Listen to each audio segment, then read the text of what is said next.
Bun găsit, doamnelor și domnilor, la o nouă ediție a emisiunii Interviuri la Live, aici la Radio Suceava. În emisiunea de astăzi este vorba despre un eveniment fără precedent în sfera locală. Este vorba despre Forumul Economic Regional Moldova. Evenimentul va avea loc în perioada 4-6 iulie la Vatra Dornei și va reuni liderii din business, experți, factori de decizie, reprezentanți diplomatici din regiune.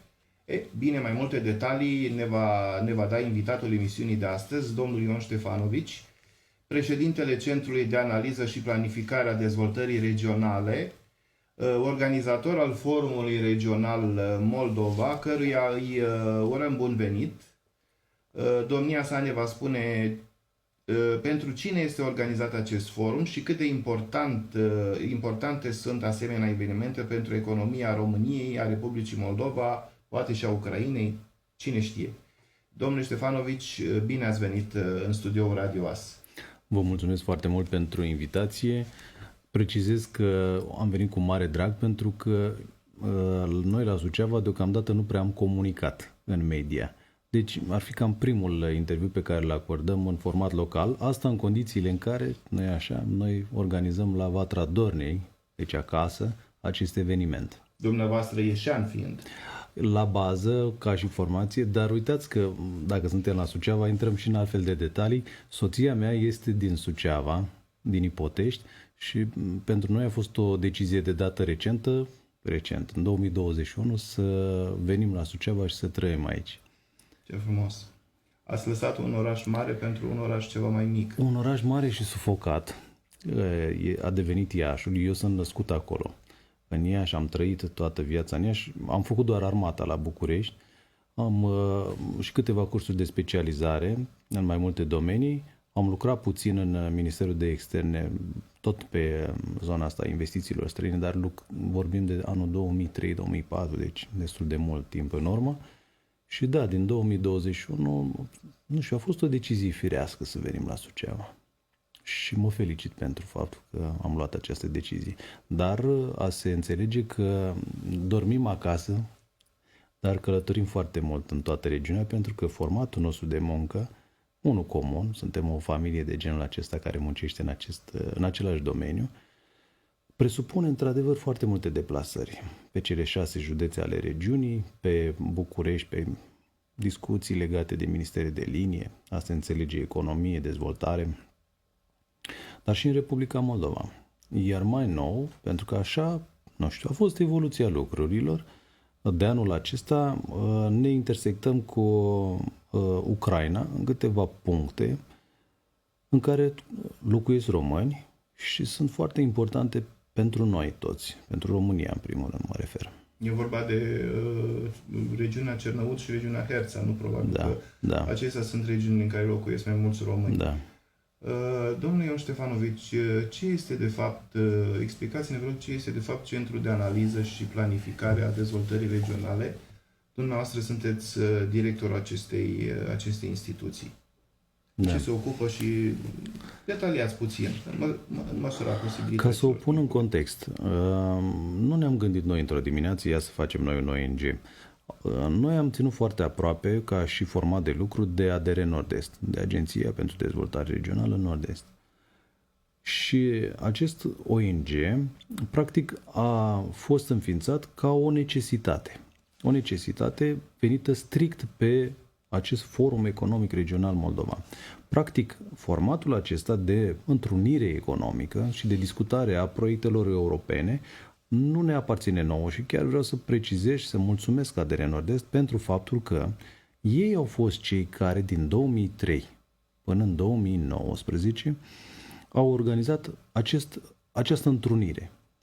Este foarte adevărat că până în 2019, înaintea pandemiei, că de asta am luat ca limită, atunci nu s-a mai putut organiza în 20, 21, 22. Au gândit-o pe cele 6 județe cu inserție de lucru, să zicem așa, de la București pe Ministerul de Resort, Dezvoltare. Dar în principiu l-au ținut ca și format, ca și focus, concentrare de lucru pe cele 6 județe care, bineînțeles, sunt în atenția, în lucru, în coordonarea agenției pe zona de nord-est a României. În 2023 am propus și au fost de acord cei din ADR să-l organizăm pe un alt format. Pentru că era după o pauză, mă rog, dumnealor nu l-a mai continuat. Și l-am preluat pe acest Centru de Analiză și Planificare a Dezvoltării Regionale. Ca și profil este foarte asemănător de ADR Nord-Est. Adică ce facem noi rezonează extraordinar de mult cu conceptul de politică regională europeană. Principiile sunt identice ca și format de lucru al Uniunii Europene pe regiuni, dar anumite proiecte, și vă voi oferi un exemplu concret în acest sens, nu s-au putut realiza pe ADR Nord-Est. Nu neapărat din lipsă de capital sau resurse umane, deși colegii de la ADR Nord-Est nu sunt puțini, dar chiar așa cum sunt foarte întinși ca și activități. Acoperă paliere extrem de variate. Unele care nu sunt neapărat n-ar trebui să fie în coordonarea lor. Bună oară turismul. ADR Nord-Est nu are competență pe turism. Și cu toate acestea fac un efort deosebit pentru a integra cele 6 județe într-un format comun de lucru pe turism. Pentru că ceea ce ne lipsește nouă să înțelegem, noi ca și moldoveni, chiar dacă suntem la Suceava și am venit cu brandul de Bucovina, formatul este de Nord-Est, de Moldova. Ne lipsește conștiința regională. Și când spun conștiință regională, mă refer tematic la abordarea unor proiecte mari care să schimbe paradigma de dezvoltare în toate cele 6 județe. Și acest format de lucru este unul comun întregii Europe, din vest în est, din nord în sud.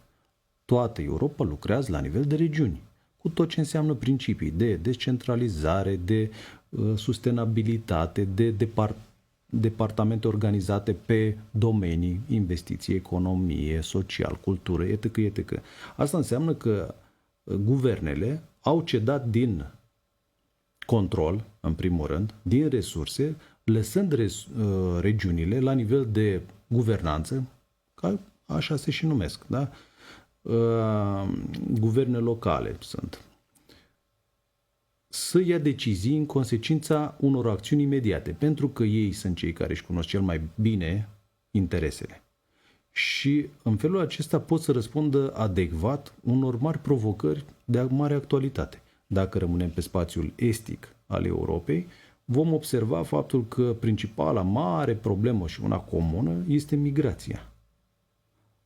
Cum răspunde Europa de Est acestui fenomen, inductiv chiar, ar trebui să fie un format comun, o politică comună. Așa cum vestul Europei, prin 4 mari țări, da?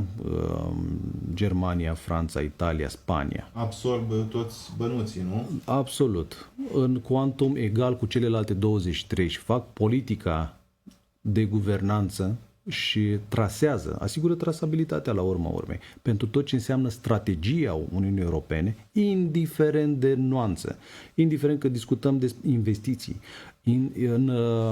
în sănătate, în agricultură. Contează foarte mult, și fac o mică paranteză aici, cum scrii un caiet de sarcini. Cum definești o politică bugetară la nivel european? Pentru că dacă eu, ca țară, România, în PNRR, nu am capacitatea la capitolul agricultură, bună oară, că discutam și noi înainte de emisiune despre secetă, e un subiect foarte arzător pentru tot omul, indiferent de natura activității sale. Eu, dacă în PNRR n-am putut să scriu acolo că am nevoie de investiții în irigații și nu mi-au fost avizate că sunt fezabile, am o problemă, pentru că pentru mine, România, aceea a fost marea durere. Să duc sistemele de irigații din tot ce înseamnă ape din România pe ogoare. Apoi, am o altă problemă în agricultură. Dau exemplu acesta al agriculturii că e de sezon și foarte dureros. Acesta nu alegerile și alte chestiuni. Cu siguranță că așa este. Procesarea fructelor, procesarea reglumelor, procesarea cărnii și așa mai departe, procesarea laptelui. Vorbeam ieri la Vatra Dornei și baletez în felul acesta între Uniunea Europeană și realitatea imediată a noastră. Pentru că despre asta ar trebui să fie raportul dintre regiunea noastră de nord-est și Bruxelles, Comisia Europeană, între necesitățile imediate ale noastre, ale cetățenilor, ale fermierilor și într-o categorii profesionale, da? Sănătate, medici și asistente și așa mai departe, educație, etc. Și comisie. Noi suntem chiar încurajați de la Bruxelles să transmitem pe anumite pârghii și linii de comunicare, firești, deja statuate, toate problemele acestea. Dar oare acolo sunt ascultate noi, prin vocea celor care ne reprezintă în foruri politice și așa mai departe, reprezentanții României la Comisia Europeană, tehnocrați foarte mulți dintre ei, reușim să impunem agenda noastră a României la Bruxelles, în așa fel încât înapoi să ni se întoarcă finanțări și expertiză și cooperare, că toate contează până la urmă, exact acolo unde avem noi nevoie, să fie un focus imediat numai pe ceea ce ne interesează? Că s-ar putea ca astăzi digitalizarea să nu fie neapărat o necesitate absolută pentru mine, România, în anumite părți. S-ar putea ca astăzi, într-adevăr, să fie o nevoie să ies din paradigma drumuri, poduri, dispensare. Dar să am niște probleme de ordinul acesta, cum v-am spus până acum, irigații și așa mai departe, procesare, asociere în cooperative, care să mă ajută pe mine să nu înregistrez depopulare, sărăcire, migrație, evident, ca efect, o lipsă totală de interes pentru învățământul dual, adică acela profesional și multe alte chestiuni care țin de evoluția, de statalitatea, de dezvoltare, de viitorul unei țări și au, bineînțeles, pe regiunea cetățenilor, a oamenilor. Și revin la acel exemplu de la Vatra Dornei. Am discutat despre economia montană, pentru că în cadrul unor regiuni există microregiunile deja, acele concepte care se concentrează pe economia specifică a unei localități. Și haideți, dacă suntem la Suceava, ca să nu repet informații generale pe care le-am propagat, poate în Republica Moldova sau prin alte canale care, mă rog, erau de ordin general, să discutăm la Suceava despre chestiuni imediate. Și anume, am discutat ieri, spre exemplu, cu domnul Radu Rei. Domnul Radu Rei este un veritabil cunoscător, la 84 de ani, lui extrem de logic și de consecvent și profesional, adică o raritate în domeniu, pe zona de economie montană. Punct. 50 de ani de activitate afectați, între ghilimele, economiei montane. Un om care în continuare nu știe câtă sănătate o să-i mai dea Dumnezeu și totuși nu stă acasă, se implică la Vatra Dornei, prin acest institut de economie montană, în problemele imediate ale ținutului Dornelor. Toate localitățile din jurul sau din proximitatea municipiului Vatra Dornei. Și intrând cu un astfel de om în detalii, încep să afli că pajiștile, nemai fiind utilizate prin acea mică economie a stânii, care are valențe multiple și care are o tradiție de zeci, sute de ani poate, și dispărând din cauze evidente. Da, au plecat ciobani, au plecat, nu mai este interes, dacă nu ai ce să faci cu produsele care specifice unei stăni și așa mai departe. Deja specificul editului s-a redus de la vânzarea, adică vânzarea lânii nici nu mai există. Nu mai are nimeni nevoie, între ghilimele. Pentru lactate, pentru produse, pentru brânzeturi. Brânzeturi, nu? Da, exact. Singura ramură. Și carnea. Și carnea, da. Deci industria textilă nu mai are nevoie de lâna oilor. Românească. Da, la asta a condus o politică de import masiv pe toate domeniile.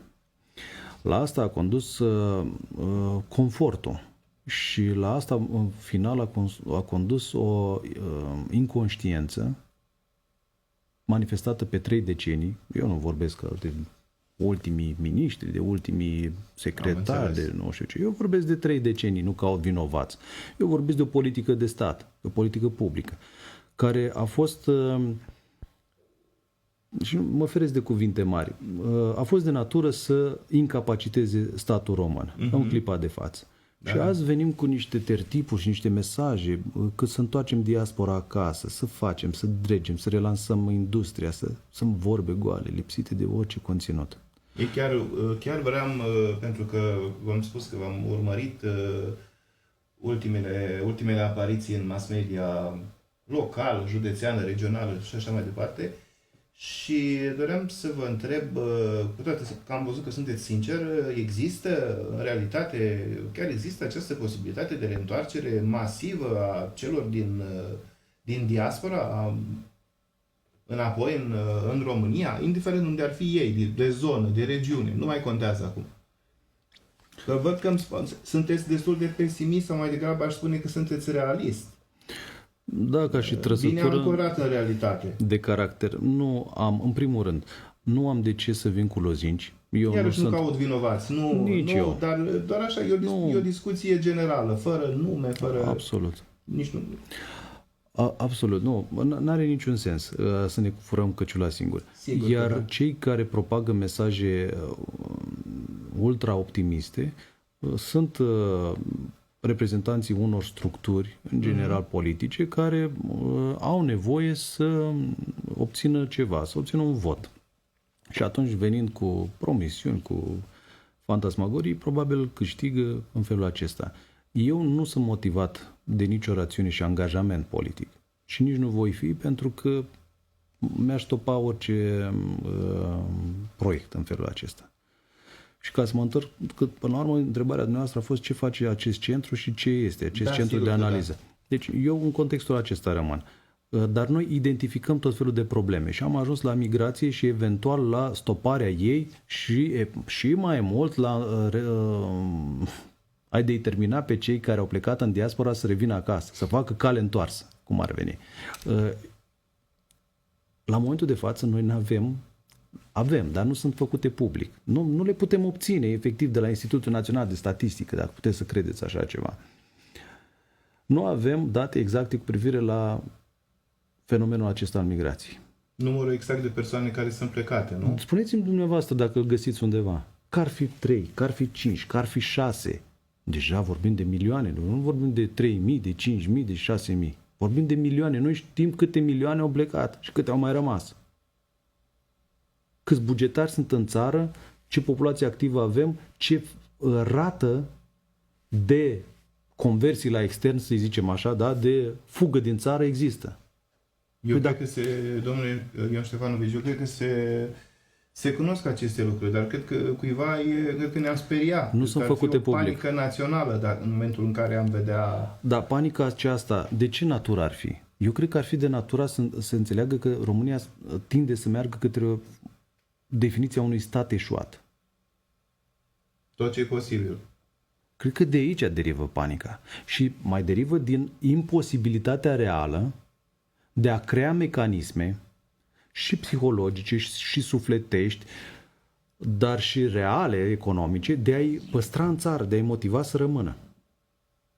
Și intrăm imediat în campusul dual de la Moara, ca formulă de educație, de complementaritate pe piața muncii și așa mai departe. La cadrul legislativ, la salarizare, sunt pregătit pentru discuții sincere.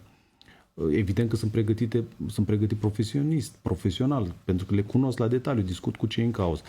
Și mult mai evident e faptul că niciodată n-am să vin să spun n-au făcut, n-au dres, n-ar ajuta la nimic. Dar vreau să avem o radiografie ca la spital. Degeaba te duci, îți faci o radiografie și o bagi după aceea, o iei și o pui în sertar și zic, nu mă uit la ea. Dom'le, dar s-ar putea să ai un stadiu incipient de cancer. Fă ceva acum, ia niște măsuri, că altfel e galopant, nu băga sub preș mizeria. Ia și deschide și uite-te la radiografia respectivă și vezi exact ce ai. La plămâni, la stomac, la... Nu te minți singur. Deci eu sunt pregătit la momentul de față pentru rezultatul radiografiei. că pacientul vrea să facă, nu vrea să facă, împreună există un corp de acțiune, unii vor să facă, alții sunt comozi și așa mai departe. Sunt discuții ulterioare, dar noi hai să vedem azi cu cine confruntăm și unde suntem. Ei, câți sunt plecați, câți mai pleacă, în primul rând, ca radiografie, nu pot să am acces. Știți că referitor la populația județului Suceava, cifrată la un pic peste 600.000 de locuitori, citeam în presă, nu știu unde am auzit, oricum am auzit undeva zilele acestea, că în realitate ar fi, Jumătate. Că în realitate am fi jumătate, am mai fi în județ. În jur de 300.000, ceea ce chiar e înfiorător, te sperie. Și e și foarte dificil pentru noi, și aici, pentru că o să revenim la ce face Centrul de Analiză pe parcursul emisiunii, că ăsta e răspunsul, e multidimensional. În momentul în care eu pregătesc la Centrul de Analiză un set de răspunsuri la principalele întrebări, care sunt cam 100, ale unui investitor, potențial investitor străin, pe investiții străine directe, nu de portofoliu, în Suceava, una dintre întrebări este, bun, dă-mi o diagnoză, da, dăm date exacte cu privire la resursa umană, pe specializări. De unde să o iau? Da. De unde să o iau? Așa este. Poți să-i minți pe oameni, poți să-i încurci. Am întâlnit situații în care investitori, și nu o să dau numai aici, dar e foarte reală situația, investitori dintr-o anumită țară s-au dus într-un parc tehnologic din regiunea noastră. Li s-a spus să aștepte că se rezolvă tot, dar absolut tot ce au ei nevoie. În proximitatea Iașului, mai dau încă un exemplu, în zona limitrofă, în zona metropolitană, și după o lună ăsta investitor întreba că și-a trimis copilul. Că așa fac foarte mulți, să-și lasă copiii. Se întâmplă situațiile astea fericite în care copilul preia afacerea și a venit chiar copilul patronului, acționar și el, dar minoritar, cu un acționar de genul ăsta, copiii 40-40, părintele 20%. E caz real. Și după vreo lună de zile, autoritatea locală îi spunea că dar nu stați, că nu putem, încă nu facem. Și am mai trecut încolo și ăsta îi zice la un moment dat, după 2 luni, dom'le, știi ceva, sunteți neserioși. Puteați să-mi spuneți că nu puteți să-mi dați. Mă duceam în privat, îmi căutam eu singur teren, utilități, forțe de muncă și vedeam dacă pot să rezolv. Intram pe business, dacă nu, îmi vedeam de treaba mea în altă parte. Dar m-a încurcat 2 luni de zile. Timp în care eu am rămas încurcat cu banii, cu nu știu ce, cu nu știu cum, la mine acasă, cu alte business-uri. Hai, pa! Aici suntem noi. Și atunci toate sunt într-un lanț de slăbiciuni, în loc să fie un lanț puternic, în care întoarce-l pe românul plecat în diaspora acasă. Păi la ce se întoarcă? Că investițiile nu reușesc să le coagulez, autoritatea nu înțelege, nu gândește măcar minimal în termenii economiei de piață, la 30 de ani de zile după schimbarea de regim. Da? Consideră unii din mediul public că sunt Dumnezei pe pământ, pe unde sunt ei, nu înțeleg că anumite primării, bună oară, fără cetățeni, n-au de ce să existe. Am un deficit național bugetar care deja excede normele europene și care, hai să zicem, în 2024, asta am mai spus-o și n-am nicio reținere să o spun din nou, după ce se termină această sarabanda a alegerilor cu distracții maxime pe banii publicului și a bugetului, în 1 ianuarie, ascultați-mă ce vă spun acum când ne mai întâlnim, și eu nu vorbesc prostii, decretează rapid starea de urgență, că ei nu mai au, dom'le, avem criză. Dintr-o dată. Știți, am mai întâmplat și în alte perioade. Lucrăm pe scenariul Grecia de altă dată, Grecia din trecut? Fără discuții. Fără discuții că da. Deci ne așteaptă după acest an în care sunt an, diverse șarade, diverse sarabande. Știți, era un banc cu politicienii care s-au dus, au murit câțiva politicieni, s-au dus la judecată. Și le dă Sfântul Petru opțiunea. Uite, în rai, harpă, citit, cultură, nu știu ce. Da, e foarte frumos Sfântul Petru, dar doar atâta există. Păi mai este și iadul. Păi și să vedem măcar și acolo, că noi sigur vrem în rai, dar să vedem și acolo cum e. Bine, mergeți. Acolo dans, femei, băutură, nu știu ce. După 30 de zile se termină povestea, ei zic, dar noi aici rămânem, în cele 30 de zile ei au ales și au dat votul, ei au rămas acolo. În prima zi după campania electorală le spune Dracu, hai la Kazan. Păi cum? Dar unde sunt femeile? Unde-i dansul? Unde sunt toate astea? Păi aia a fost campania electorală. Așa se va întâmpla în 1 ianuarie 2025. Dar am avut alegeri, nu știu. Am avut alegeri așa, dar uitați că avem probleme, avem deficit. Ei, ce trag eu bun ca și lecții din toată treaba asta? Că acest deficit și această situație îi va forța, vrând nevrând, să facă reorganizarea administrativ-teritorială a țării. Pentru că sunt foarte multe autorități locale care nu se mai regăsesc ca specific în administrarea a nimic. Sunt comune care nu mai au cetățeni, au satele goale, sunt fonduri pompate la greu în clădiri care stau goale, că sunt grădinițe, că sunt dispensare, etc. Nu mai sunt oameni care să vină la ele și atunci trebuie să le unim unde sunt anumite centre, să dăm afară bugetarii care trebuie dați afară, pentru că oricum nu vor mai fi salarii. Mediul privat să înțeleagă foarte bine și să mai fie degrevat de anumite poveri și să fie înțeles foarte bine, ajutat și susținut. Și să găsim câteva linii strategice, cum este A7, și A7 o să discutăm în acest forum economic regional din 4-6 iulie, ca și arcuire a lui de la intrarea în Moldova și o să vină de la CNAIR persoane abilitate ca să ne explice exact stadii și așa mai departe ce se întâmplă, că toți știm, va veni. Mai știm încă un adevăr, că ritmul este alert. Mai știm încă o chestiune, că de la Pașcan merge la Suceava și apoi la Siret. Dar când se vor întâmpla toate lucrurile astea? Întreb pentru un prieten primar. Acel prieten primar pe unde trece autostrada și pe care eu, acel prieten primar, trebuie să-l fac să înțeleagă pe el și pe autoritatea locală faptul că împreună cu cadastru trebuie să vedem exact pe unde trece, ce terenuri sunt, unde sunt descărcate nodurile, la Pașcan și în alte părți, ce posibilități de a amplasa parcuri există, ce utilități am peste tot și astea să le fac acum. Să nu aștept să vină autostrada și pe aceea stau într-un dești și să mă gândesc la poartă ce facem cu ea, doar circulăm pe ea? Sau să o las samsarilor imobiliari care să o ia la niște costuri și după aceea să mi-o vândă la suprapreț. Ca să nu mai pot iarăși să fac nimic cu investitorii. Să zic, băi, aș face o investiție, dar uite, în toată lumea civilizată îmi dă niște facilități de teren, de utilități toate. Nu mă lăsa pe mine să pun hidrofor și fosă și să vrei eventual și nici gaz să nu am și să vrei să-ți fac industrie. Așa și terminând sau punând în primul rând oamenii. Ce resursă umană specializată am într-o anumită zonă. Ei, l-am invitat pe domnul rector Dimian și vorbim iarăși la Suceava, împreună cu domnul prorector Purici, cu doamna decan Carmen Năstase de la Economie, doamna Karșovski va modera panelul de turism. Ei, cu oamenii aceștia vreau să discutăm foarte clar despre campusul dual de la Moara. Un proiect foarte, foarte necesar, dar un proiect care, dacă nu înțelegem cu toții utilitatea și să sprijinim în comunitate adecvat, va rămâne un proiect european cu finanțare, poate cum au mai fost și altele, fără neapărat o valorificare maximă.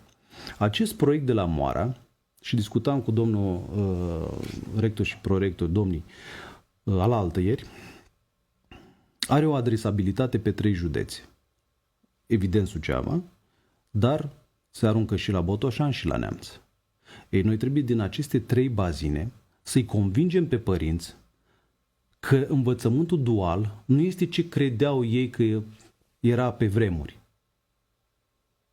O bătaie de joc. Nu, este o meserie, trebuie să ne întoarcem la conceptul de valorificare și valorizare și apreciere a meseriilor. Că este de chelner, da? De ospătar, de frizer, de tinichigiu, de mecanic, de orice altceva, da? Sudor, lista este lungă de specialități. Toți acești specialiști, eu îi numesc specialiști, indiferent de gradul lor de perfecționare sau Așa de este. cursurile urmate. Trebuie să-și găsească locul acasă. Dar dacă eu la momentul de față, și am să spun lucrurilor pe nume, aici, ca sistem național, îi am distribuiți prin evaluarea națională doar pe cei care au luat 4.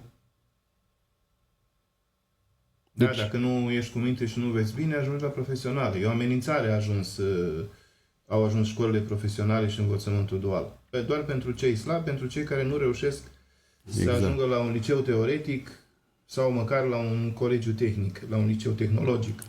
Da, deci conceptul de bază e că e cea de pe urmă școala. Dacă nu ți-a mai rămas nimic și totuși trebuie să mai faci niște clase. Faci ceva. Dar, uitați-vă, să investesc milioane de euro în laboratoare de specializare, în care să simuleze realitatea economică. Deci ei sunt ținuți ca în puf acolo. Se face un efort extraordinar să aduci mediul privat. Pentru că mediul privat a ajuns să fie disperat. N-are cu cine să lucreze. Eu am fost spre Transilvania, nu neapărat vorbesc de Moldova. Hai să-i vorbesc de rău pe transilvaneni. Și de bine pe ei noștri, pe moldoveni. Glumesc. Hoteluri închise, după ce le-au renovat, le-au făcut cu ștaif, le-au făcut cu doter, cu spa-uri, cu piscine, și așa mai departe, închise pentru că n-au cu cine lucra. Tragedie. Tragedie. Așa este.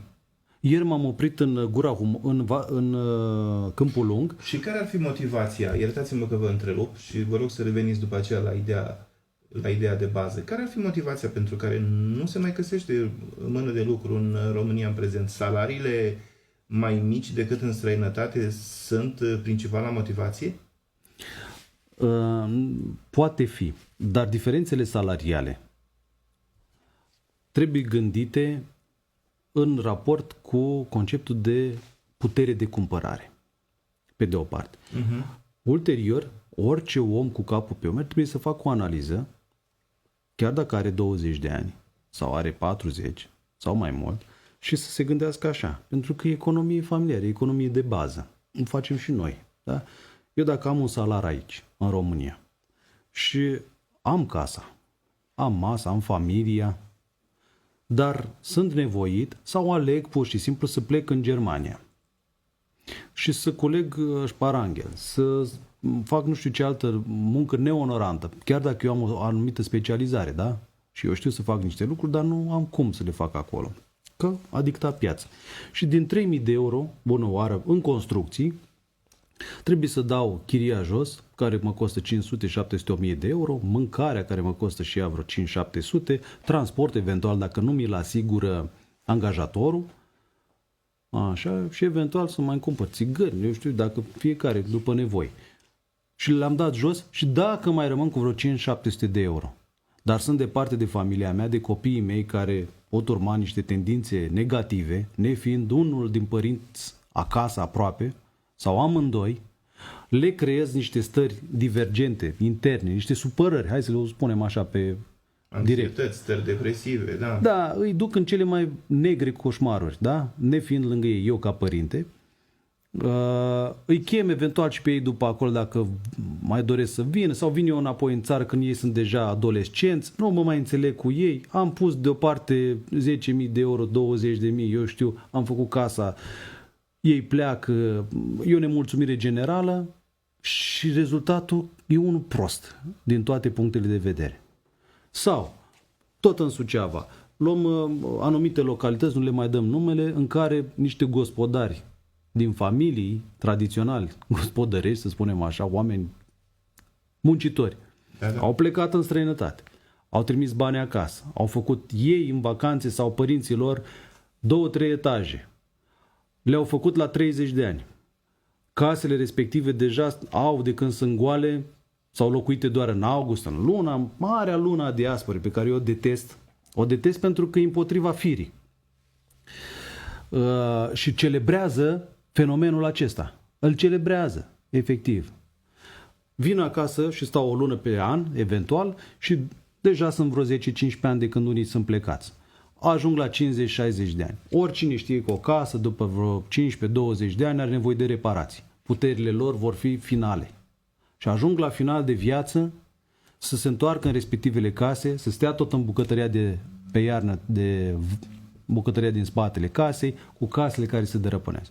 Pentru că nu i-a învățat nimeni, în 3 decenii sau din 2007 până azi, că ar trebui bănuțul să-l aducă acasă, să facă acasă ce știe că are de făcut, iar acasă să fie susținut de autoritate, de la primar, la departamentul din primărie, la Consiliul Județean, acasă să facă reintegrarea diasporei în plan concret și real, să-i învețe să aibă o agropensiune, o piscină, o saună, un animal pe lângă, să hrănească în mod natural turistul, apoi linia de servicii de turism să fie deschisă pentru acei foarte mulți și europeni și nu doar turiști interesați să vadă turismul la baza lui. Poate sunt sărătui până peste cap foarte mulți de caldarâmul din Paris și de șobolani. Hai, domnule, să vorbim așa pe șleau. Deci poate s-au săturat să vadă șobolan la Paris și vor să vină la Sadova, la izvoarele Sucevei, să respire, să bea un pahar de apă, să mănânce o bucată de caș, să se plimbe, să meargă la o biserică, să vorbească cu oameni, că sunt doriți atâția de mult, să vorbească cu un om. Învață-i un pic de engleză, dă-le niște aptitudini, du-i în zona aia și cu ce au muncit ei și cu ce mai ajuns tu, uite, au un viitor pentru ei și copiii lor. Dom'le, cum de nu s-a gândit nimeni în paradigma asta? Da, și să știți că referitor la ceea ce spuneați la plecările astea în sistemul de învățământ, se resimt foarte mult la nivelul, se resimt foarte mult aceste plecări și veniri ale copiilor. Avem copii ajunși prin clasa 11-a, 12-a, care au început în România, au plecat în străinătate, iar au venit în România, iar au plecat în străinătate și iar au venit în România. Deci nici copiii nu mai știu. O dusă și o venită, o adaptare curriculară și o readaptare și încă o adaptare curriculară, încât copiii la un moment dat ajung din copii foarte deștepți și dotați din punct de vedere al inteligenței, ajung să clacheze în fața marilor examene, cum ar fi evaluare națională sau bacalaureat. E o realitate. E trist. Care este, știu că în acest forum, revenind puțin totuși la scopul principal al emisiunii, Forumul Economic Regional Moldova, știu că el a început a fi organizat în România începând din 2003, dar dumneavoastră l-ați organizat din 2023, de anul trecut, nu pentru prima dată, la Iași. Și anul acesta, în perioada 4-6 iulie, îl organizați la Vatra Dornei, cum spuneați și dumneavoastră, cu reprezentanți din toată Republica Moldova, ceva reprezentanți din Ucraina.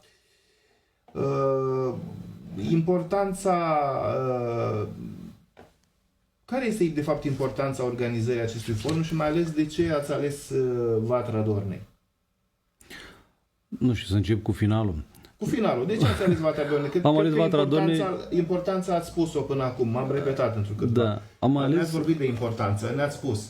De ce ați ales Vatra Dornei? Am ales Suceava, în primul rând. Da. Pentru că, așa cum vă spuneam la început, m-am statuat aici. Muncesc aici, am birouri aici. Și iubesc foarte mult Suceava. Am ajuns să o iubesc ca atare. Știți, ieșenii, oricât vi s-ar părea de ciudat, poate și drumul e lung, nu-mi dau seama. Când vin la munte, rar se duc până la Vatra Dornei. Ei, în general, consideră că muntele e gura humorului. E și distanța mai apropiată, mulți rămân la gura humorului. Când au zărit un pic de creste, suntem la munte, totul e bine, liniștit, frumos. Așa sunt ieșenii, bună oară. Și atunci am zis, din experiență proprie, că și eu am fost la fel și eu am făcut la fel, și eu în primul an, în 2021-2022, când o luam pe nevastă mea și mergeam până la gura humorului, nu venea să cred cât de repede ajung.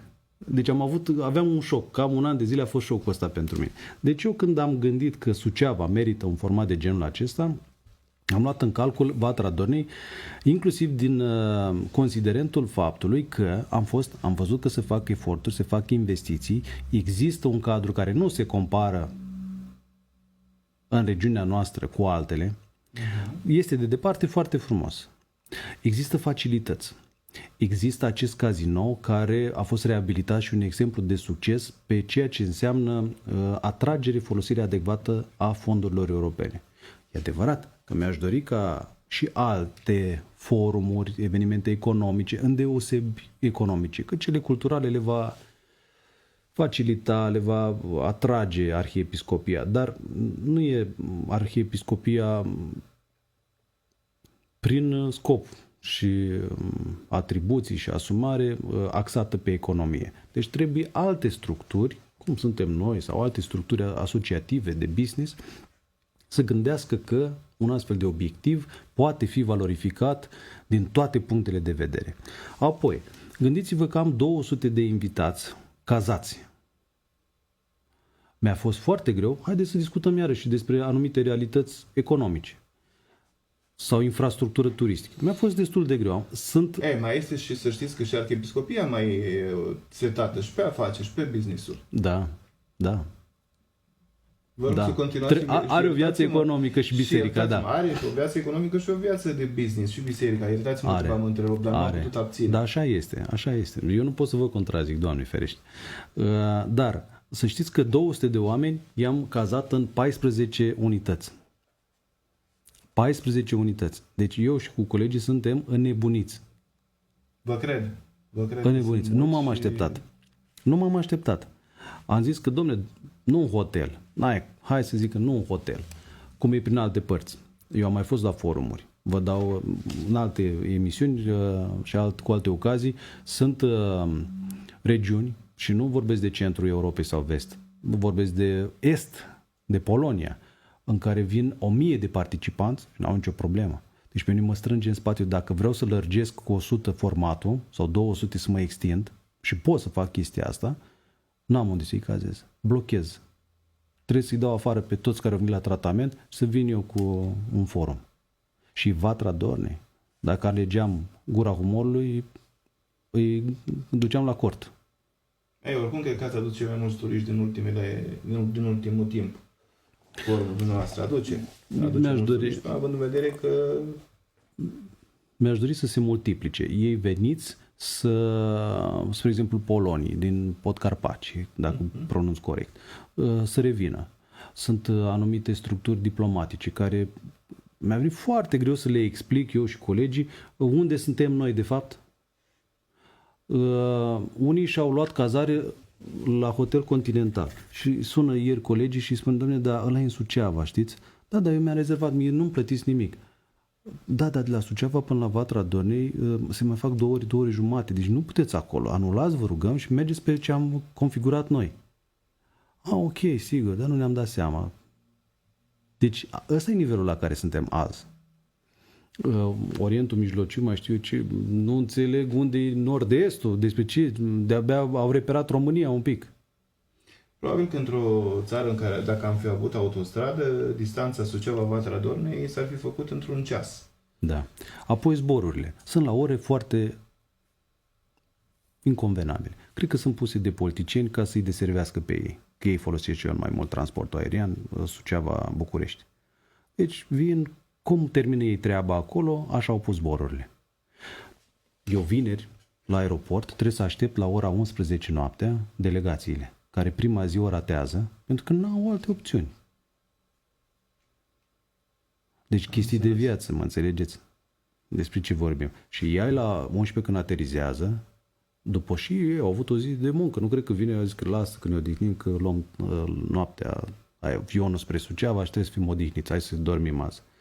Rupți, îi iau, îi pun în mașină și îi aduc până la 1 noaptea la cazare. Și dimineața asta e format. Trebuie să se trezească și să bea o cafea, mănâncă ceva și la ora de la 8 la 9, în data de 5, trebuie să fie la înscrieri. Nu e foarte confortabil, știți? Și la fel se propagă și plecările și așa mai departe. Iar ca să merg pe exemplu dumneavoastră să vină cu mașina, vor veni și cu mașinile de la București. Și vor vedea câte ore fac.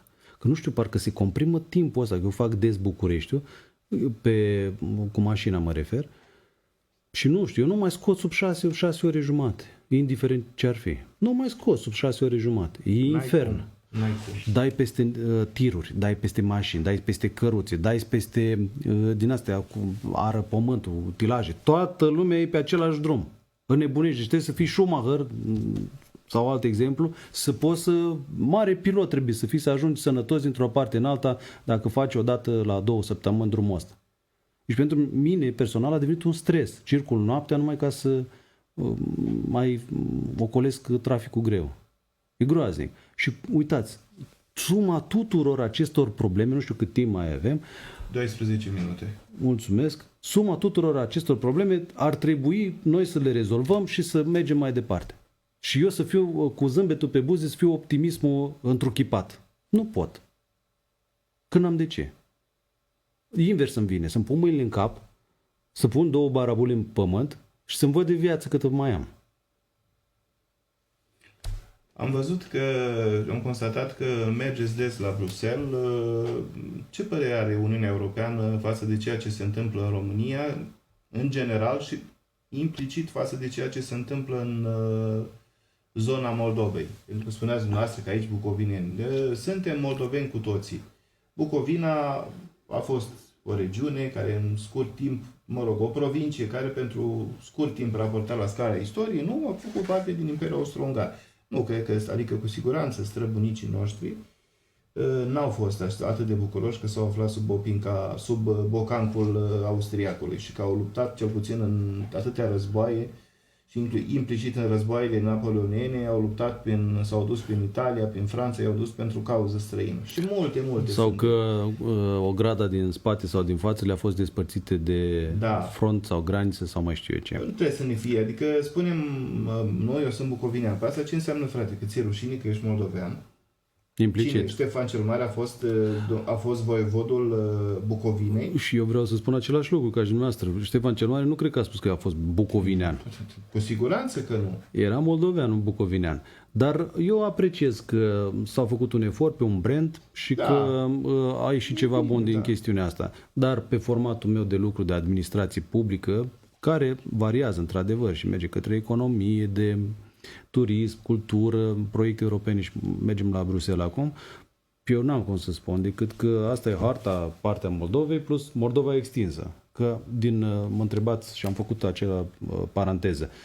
Din 2023, când am preluat eu forumul, condiția asta a fost să-l duc către Republica Moldova și anul acesta s-a adăugat Ucraina. Și nu că sunt fan Ucraina, mă doare de românașii noștri de acolo. Și găsim o formulă prin care negocierea să se facă în folosul lor. Dar azi e o formulă generală. Vin din Odessa, vin din Ivano-Frankivsk. S-a mers pe formatul BRCT Suceava. Și le mulțumesc extraordinar de mult domnului director Cezar Grozavu de la BRCT Suceava și domnilor colegii dumnealui. Ne-au ajutat extraordinar de mult. Revenind. Da, Bruxelles. Eu am făcut parte dintr-o delegație, prima, pe un nou format de capacitare a resursei umane. Cu mine au mai călătorit la Bruxelles în urmă cu vreo 3 săptămâni, 4, exponenți, să zic așa, din universități, mediul privat, consultanți, care au mers la Bruxelles să se informeze la primă mână referitor la 2 chestiuni în principal. Noile fonduri europene, cum ar fi Horizon Europe și altele, fondurile pe cercetare, fondurile pe AI, inteligența artificială, pe de o parte. Partea a doua pe formatele de regionalizare și au venit, vreau să vă spun, niște tineri, pe lângă faptul că erau fluenți în engleză, plini de un vibe pozitiv, de viață, așa, știau foarte bine exact ce au de făcut acolo, venind mulți din zona asta de est, Polonia și așa mai departe, care la nivelul regiunilor pe care le reprezentau știau să pună în valoare, pentru că se coordonau foarte bine cu cei de acasă, toate avantajele pe care regiunile din care sunt le au. Și încearcă ei, prin prezentările acestea, să atragă alți vectori către regiunea lor sau să deschidă prin cooperare regiunile lor. Cooperare pe știință, pe cercetare, pe educație, evident pe economie, schimburi comerciale și așa mai departe. Deci exact ce ne lipsește nouă, exact acei producători bunoară de mere, pere, legume, roșii care se strică acum, Am înțeles că deja sunt niște prognoze negative pe zona asta, când se face marfă, se face cu mare dificultate, vedem că nu au oamenii apă, le cară apa, cine știe de pe unde și în ce condiții, ca într-un final să nu aibă acces în piețe, că sunt samsari imobiliari sau intermediari, cum se numesc ei, în magazinele astea mari, străine, că au niște condiții prohibitive respectivele. Chiar dacă au făcut ei raionul de marfă românească, aia sunt 3 lulele, 2 surcele și masa mare n-au loc acolo. N-au capacitate și fonduri pentru procesare, sucuri naturale și așa mai departe. Și atunci mergem și cumpărăm toate porcăriile. Și ne mai mirăm că la radiografii de vorbeam mai devreme, nu știu câte afecțiuni avem. Și copiii, nu știu ce probleme încep să dezvolte. Deci suntem...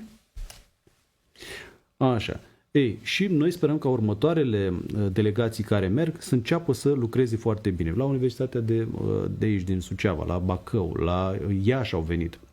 Ei respectivi sunt tineri, sunt implicați în departamentele de fonduri europene. Și noi ne dorim foarte mult ca în relația directă prin ADR Nord-Est cu Bruxelles să rezolve punctual proiecte și programe extrem de utile. Pentru că știți, la urma urmei, sunt proiecte și proiecte. Contează foarte mult, eu m-am convins de lucrul ăsta, impactul lor imediat pe chestiuni vitale. Că degeaba tu îmi duci mie Wi-Fi la o bancă în Botoșani, dacă sub respectiva bancă este țărână. Și oamenii merg prin praf și prin pietre și copiii se joacă cu bicicleta, le clănțăne dinții în gură. Dar când stau pe bancă, pot să butoneze telefonul. Păi mi-a impus niște programe de finanțare. Respectivul primar le-a făcut ca să tragă banii.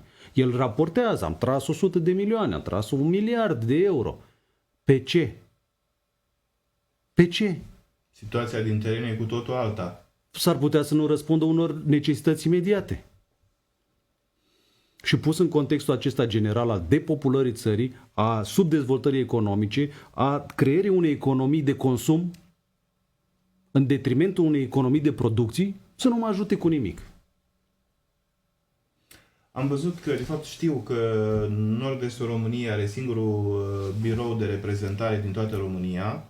La Bruxelles. La Bruxelles, da. Și dumneavoastră ați fi a doua, nu? Da. Al doilea birou de reprezentare. Nu, noi ne integrăm sub toate formele pe Nord-Est, ADR Nord-Est. Spre exemplu, deci când mergem la ei, când mergem pe planuri comune, mergem împreună cu ADR Nord-Est. Și la acest forum am insistat extraordinar de mult să vină tinerii care ne reprezintă în biroul de la Bruxelles și să ne prezinte nouă și să prezinte și potențialilor investitori și poate nu trebuia să lăsăm la urmă, dar să știți că vin niște fonduri de investiții foarte puternice care au locare în București, dar sunt internaționale. Și eu, din prezentarea respectivă, care o vreau în engleză să o facă și să zbârnăie, să vină și să-mi spună că ei sunt plătiți de noi, da? Sunt deștepți, sunt tineri, sunt puși la treabă, sunt bine coordonați de la Piatra Neamț, da? Din inima noastră de aici. Din Piatra Neamț, da? Din centru, să zicem. Sigur. Moldovei. Ei, acești tineri trebuie să facă ce fac și alți tineri, cum vă spuneam eu mai devreme, de la alte regiuni. Și anume să impresioneze, să răspundă, să atragă investitorii străini la ei acasă. La ei acasă în Nord-Est. Și vor veni 2 astfel de tineri și vor ține prezentările pe paneluri, răspunzând, practic, oricât ar fi de dificilă situația, întrebărilor pe care acești investitori le au. Dar în spate trebuie să continue efortul de mapare a potențialului investițional din cele 6 județe ale regiunii noastre. În așa fel încât noi să știm unde avem resurse de sare, de resurse strategice. Vedeți cum e la Crucea. Nu mai avem timp acum să intrăm și să spunem ce se întâmplă la Crucea. Cu un domeniu care ar trebui să producă multă plus valoare și care e în faliment. Și cu oameni lăsați la vatră și cu probleme, cu pensii neplătite sau cu nu știu ce ajutoare neonorate, cu o zonă dusă într-o zonă defavorizată. resurse naturale. Resurse de lemn. Este utilizată resursa de lemn la adevărata sa valoare? Printr-un export de lemn brut? Nu, cu Către siguranță. Constanța? Eu îi înțeleg pe cei care urmăresc mașinile de lemne. Să o fac în continuare, foarte bine. Adică să stopăm furtul. Dar nu o să încurajez niciodată ideea aceasta. O să încurajez ideea de a face ceva pentru ca respectivul lemn, masa lemnoasă, să-mi rămână aici cum se întâmpla și înainte. Și din ea să fac mobilă și mobila să o export. Ca să am câștig, ca să am locuri de muncă, ca să am firme puternice. Finit și nu materia primă. Dar trebuie, nu știu ce e în capul nostru. Suntem pe un lanț viciat, complet viciat. Alergăm după camioane. Asta am înțeles noi că trebuie să facem în industria lemnului. Și ăștia, exploatatorii, tăietorii și firmele care exploatează pădurile, nu intru în detalii cum le exploatează, asta au înțeles că trebuie să pună pe camion și să ducă la Constanța. Da, și cei care urmăresc camioanele acuză de furt pe ăștia și cei care sunt acuzați de furt îi acuză pe cei care urmăresc camioanele, pe așa zis și activiști de mediu, că sunt plătiți de nu știu ce terțe părți. Da, și fac un joc mizer. Un joc mizer, Un joc mizer pe miză nulă, aproape, din Așa care câștigă este. câțiva și își fac niște case, le îngroapă niște bani și cu asta basta. Și o economie întreagă a unui județ. Aveți perfectă dreptate, nu sunt convins că cei care urmăresc camioanele o fac perfect gratuit și Justificat moral și pe interes economic general. Să dea Dumnezeu să nu am eu dreptate, că la urma urmei cine sunt eu, da? Mă îndoiesc. Da, eu nu pun în discuție neapărat fenomenul, eu pun în discuție rezultatul, care nu există. Sigur, da. Cum pun în discuție rezultatul unor firme care ar fi trebuit să exploateze laptele la Vatra Dornei și pe bazinul Dornelor. Bazinul Dornelor, lapte, calitatea întâi. Și ei și-au bătut joc. Au atras pe SAPARD fonduri, au făcut tehnologizare. În a doua lună după ce s-a terminat perioada de grație de 5 ani, au luat tehnologiile, le-au dus în Europa. Și au dat în cap unei structuri care era competitivă, dar era concurențială la nivel național și internațional. Și ne-au văduvit în bazinul Dornelor de principala sursă de câștig, laptele. Sau Schweizerul, când povesteau oamenii acolo ce s-a întâmplat. Se făceau, nu mai avem timp să discutăm, câte roți de Schweizer se făceau într-o singură zi, mari de câte 30 de kilograme. Și erau de calitatea întâi și puteau într-adevăr să ajungă nu numai în Suceava, în toată regiunea și în plan național. Au furat tot. Și au lăsat niște clădiri goale. La fel s-a întâmplat cu apa, cu mineralele și așa mai departe. Dom'le, noi nu suntem săraci deloc. Suntem bogați. Dar pe bogăția noastră trăiesc alții. Problema, într-un final, nu e despre paneluri, că mă nebunesc și pe mine unii, dăm paneluri. Fraților, discuția de bază rămâne aceea a capacităților pe care noi le avem, din toate punctele, sau le mai avem, și cum le punem la treabă în folosul nostru. Asta este discuția de bază și despre asta e vorba în forumul acesta economic regional Moldova. În încheiere, doar pe scurt, vreau să vă spun că am văzut că în cadrul forumului economic regional Moldova, 4-6 iulie 2024, Vatra Dornei, da. Dumneavoastră creați cumva,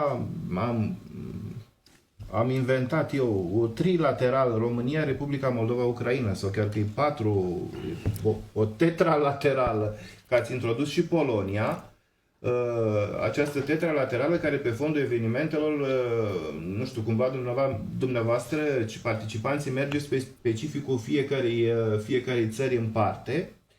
Am văzut că aveți invitați deosebiți. La un moment dat povesteați dumneavoastră despre prezența reprezentanților secției economice a ambasadei Chinei în România și despre alți ambasadori. Ce alți ambasadori la forum, importanți ambasadori sau persoane importante din diplomație vin la forumul organizat de dumneavoastră, Forumul Economic Regional Moldova, 4-6 iulie, Vatra Dornei, 4-6 iulie 2024. Noi am pus un mare accent pe nevipuri, ca să spun așa. Și am spus-o și o mai repet, vipurile au loc în altă parte cu mesaje din acelea grandioase. Eu vreau specialiști. Nu prea am invitat miniștri, am invitat secretari de stat. și mai ales cei care sunt puși pe treabă. Și eu i-am identificat printr-o muncă foarte riguroasă și care a durat și cu costuri asumate în organizația proprie pe acești oameni care se ocupă efectiv de proiecte. Că sunt proiecte pe regiunea noastră, că sunt proiecte pe Republica Moldova, de la București, că sunt proiecte pe, nu știu, românii de pretutindeni, da? De la București fac funcțiune pe Ucraina, că sunt oameni care au legături pe Europa de Est, din mai multe formule, că sunt oameni care au legătură cu bună oară, uitați, India, Arabia Saudită, sunt țări care, prin reprezentanță diplomatică la București, fac funcție dublă funcțiune de reprezentare și pe Republica Moldova. Și care probabil au mers la investire odată sau mai discutat puțin, dar sunt interesați să meargă mai departe în profunzimea lucrurilor. Eu acum nu pot să vă spun exact cine va veni, pentru că confirmările astea s-au devenit un coșmar de la un cap la celălalt. S-au schimbat atât de multe lucruri, politic la Suceava, politic în regiune, au plecat unii, au venit alții, la București sunt tensiuni, nu mai confirmă. Dacă a fost început cu unul, de ce să mă bag eu acum altul, nu mai intru în detalii, mă înțelegeți. Da, am înțeles perfect. Am înțeles perfect, să știți. Deși eu le-am spus de pe margine în felul următor, fraților, că e galben sau e roșu, sigur, suntem moldoveni, suntem români, avem proiecte și interese imediat aici. Haideți să nu fragmentăm discuția pe colorat politic. Chiar dacă asta este organizarea politică și de decizie politică în stat. Sunt de acord. Dar lăsați proiectele să-și urmeze cursul firesc, că altfel intrăm în aceleași hibe de regres pe care le-am avut și în 30 de ani. Se înțelege, nu se înțelege lucrul ăsta? Vă spun după forum. Da, am mai văzut că atunci când vine vorba de aplicarea în comun pe finanțări de proiecte europene, România este gestionată de la Suceava pe Ucraina, nu probabil că prin dumneavoastră, și pe Ucraina de către BRCT Suceava. BRCT Suceava, care are sediul în Opci, e foarte aproape și la îndemână, este o organizație extrem de eficientă care face funcțiune pe Ucraina. Dar ea este subordonată ADR Nord-Est. Deci păstrăm același format. Am înțeles. Și gestionarea pe Republica Moldova este de la Iași. Da, pentru că tot BRCT Iași, structură subordonată ADR Nord-Est. Eu am preferat să lucrez pe formule de genul acesta sistemice dintr-un motiv extrem de simplu și de eficient. Ei sunt cei care sunt la firul ierbii. Eu nu pot să fac notă discordantă cu politica de stat a României. Politica de stat a României este politica care coboară de sus în jos până la ultima structură. Când, bună oară, am depus împreună cu ADR Chișinău, tot o structură de tip dezvoltare regională, da? Pe fonduri europene, am făcut-o pentru că România, prin structurile sale externe, a hotărât că e bine ca respectiva structură să fie ajutată să înțeleagă pe repede înainte ce înseamnă exercițiu financiar, ghiduri, tematici, principii de lucru, specializări, formate comune cu Bruxelles, Comisia. Ei, directorii din ADR Nord-Est vor fi implicați în astfel de proiecte. Dar turnanta este Guvernul României. Am înțeles. Care are o viziune. Și eu merg pe respectiva viziune. Ar fi absurd să fac discuții unul la unul. Când merg în Moldova, am căutat o structură asociativă pentru administrația publică locală, pentru business. Structura din... Vă răspund tot la invitații. Structura din Republica Moldova este CALM, definită prin acest acronim. Congresul Autorităților Locale din Moldova. Ei totalizează cei 890 de primari. Eu am discutat cu Calmo și le-am spus, uitați, avem formatul acesta, vă este util și nu mai reiau de ce, vă rog desemnați dumneavoastră un număr de, o delegație de primari care, bineînțeles, pe criterii de eficiență, mărime, capacități, nu mi-aduc pe ultimul cel mai mic, că poate sunteți prieteni, dar n-am cu ce să-l ajut. Hai să începem cu ăla mai mare mai întâi și mergem spre cei mici. Și am un număr finit, da? Vin 15 primari prin Calm. sau 20. Când am vorbit de turism, m-am dus la Ministerul Culturii, care este fondator la Chișinău pentru Oficiul Național al Turismului. Și am discutat cu dumnealor exact în tematica aceasta. Vine un secretar de stat de la Cultură și vine directorul de la Oficiul Turismului, care aduce și din sector, cum spun ei, asta e frazarea lor, adică cei care sunt prestatori de servicii în domeniul turismului, o delegație. Și în felul ăsta se întâlnește cu delegația mea din Nord-Est. Și împreună discută despre ce? Despre convergențe. Una dintre convergențe este un proiect, traseele ștefaniene. Nu vă spun acum că mi-am format principiul acesta de lucru ca în momentul în care rezolv problema să o anunț de ce natură a fost. Dar România nu s-a achitat de niște sarcini pe o finanțare care era deja realizată și noi nu o vedem în regiunea noastră. Dar Republica Moldova s-a achitat de sarcini. Pentru că un turist, în momentul în care vine și vrea să vadă, dom'le, vorbiți de Ștefan cel Mare, da? În Bucovina. Dar spuneți-mi și mie, omul ăsta, domnitorul ăsta, pe unde a umblat? Ce a făcut el? Unde e traseul? Doriți să direcționați turiștii de la unii la alții. Păi da, dar în Moldova e mapat și făcută semnalistica. La noi o să vedem ce s-a întâmplat. Nu găsiți un indicator nicăieri. A fost proiectul plătit, făcut tot. Unde sunt indicatoarele? Așa este. Domnule Ion Ștefanovici, timpul alocat emisiunii noastre s-a sfârșit, am intrat și în prelungiri, ca la fotbal. Vă mulțumesc pentru înțelegere. Vă mulțumesc foarte mult pentru vizita dumneavoastră aici la Radio Suceava și pentru că ne-ați împărtășit obiectivele pe care, câteva dintre obiectivele pe care vi le-ați propus. Eu vă doresc, noi, echipa Radio As, vă dorim mult succes și vă mai așteptăm și cu alte ocazii aici în studioul Radio Suceava. Și noi vă invităm la forum să fiți parte în 4-6 iulie, să cunoașteți oamenii, să vă discutați cu ei, să vedeți ce opinie au. Mulțumim foarte mult pentru invitație. Doamnelor și domnilor, și vouă vă mulțumesc pentru simplul fapt că ați fost alături de noi aici. Sunt Dimitru Lucian, rămâneți cât mai mult posibil alături de Radio As. La revedere!